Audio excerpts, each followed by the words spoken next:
Good evening and welcome to 365 Days of Amazing Stories with Theo Mayer. Here we are on day 156 of 2024, and I'm continuing the story of the treasure seeker. Now, I left off the story, as you might remember, with a man knocking on the door and asking to see Lucia, the great seamstress, because he had a job for her. Now, Dame Else did not really believe that he was there for a job. He thought, of course, that the commission that he wanted had something else, in mind.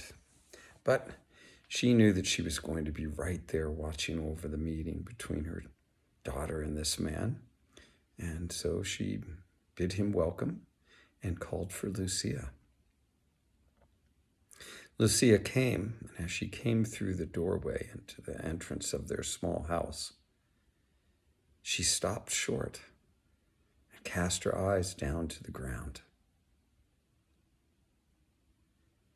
And then she called out, "Oh, Friedland, why have you come back? Are you here to grieve me again?" Now, Dame Else was amazed because how is it, she wondered, that her daughter knew this young man? As far as she knew, she kept her daughter under careful watch at all times. So how these two already knew each other was a huge surprise to her. Friedland walked over to Lucia and took her hand. Lucia tried to pull her hand away, but Friedland held on. "Oh, Lucia," he said, "since last we saw each other, my fortune has changed. My good uncle died and left me with a great sum of money. So now I am an appropriate suitor. I know I love you. And,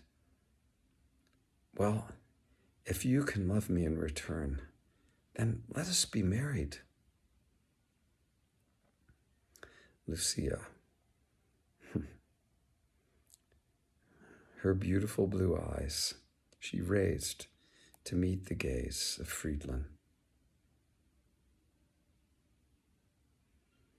With that smile, everything was communicated. There were no words that really needed to be said. She glanced over at her mother to see what she might be thinking, and Dame Else was still thinking over the situation that was unfolding in front of her and how her daughter not only knew this young man, but was willing to be his bride. Friedland, then, being adept, it seemed, at these affairs, took from a pouch that he had a number of gold pieces and spread them out over the table.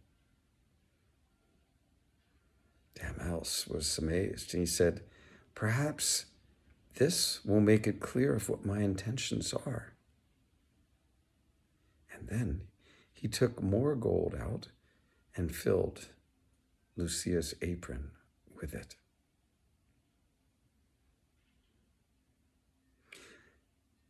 Dame Else seemed incredibly enamored with the idea at this point and gathered up the money to go hide it away. And as she did, Friedland whispered into Lucia things that made her smile.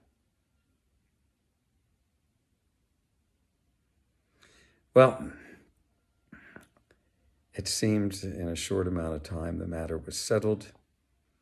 Else was fine with this wonderful new idea and found that Friedland was, an acceptable new son-in-law. Things began to go very quickly at this point because the wedding was going to be celebrated very soon. And in a couple of days, suddenly a wagon appeared, fully laden with all kinds of things, so that the wedding could be celebrated in great pomp.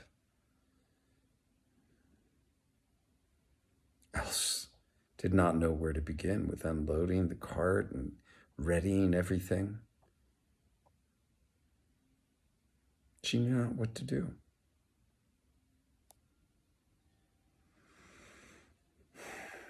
But with Lucia's help and Friedland, they began to prepare for everything to be ready.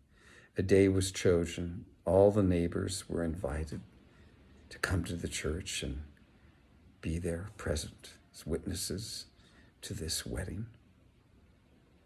And everyone was marveling at this son-in-law that, well, Else was about to have, who was so wealthy.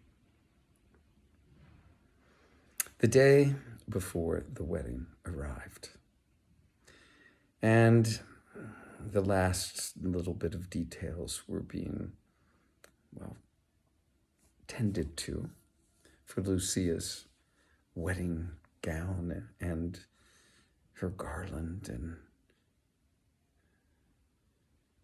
she had a moment. She said, all this would be fine if only Peter, my father, were here to lead me to the church. And with that, she burst out in tears. And even Else was moved by what she said. She was missing someone to scold, and actually was missing having that good man around. Now, it just so happened that that evening, a man came up and through the gates of the village. He paid his taxes, and he had a wheelbarrow that he was pushing in front of him, laden with nails, which he paid a tax on for bringing it into the village. And with this wheelbarrow, he made his way to his home. As he did so, the noise caught the attention of Lucia, and as she peered out the window, who did she see but her father? Well, there was quite a reception, which I will tell you about tomorrow.